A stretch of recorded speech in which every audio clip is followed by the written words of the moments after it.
রমাদান অর্থ হচ্ছে আমার অন্তরের মধ্যে হিংসা, বিদ্বেষ, কুটিলতা, জটিলতা, বক্রতা, সংকীর্ণতা যা আছে সব কিছুকে জ্বালিয়ে পুড়িয়ে সারকার করে দিয়ে আমার পাশবিকতাটাকে দমন করে আমার মধ্যে একটা মানবিক ব্যক্তিত্ব তৈরি করে দেওয়া।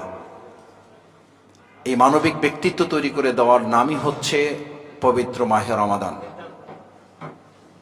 খেয়ে পড়ে পাশবিকতাটা শক্তিশালী হয়, আর নৈতিকতা দিয়ে মানবিকতাটা শক্তিশালী হয়।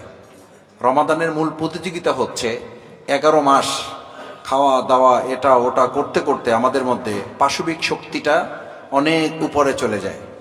আল্লাহ তাআলা 1 মাস নির্ধারণ করে দিয়েছেন নিজেকে সংবরণ করে, সংযত করে আমি যেন আমার নৈতিকতাটাকে আরো বেশি শক্তিশালী করে পাশবিকতাটাকে দমন করতে পারি।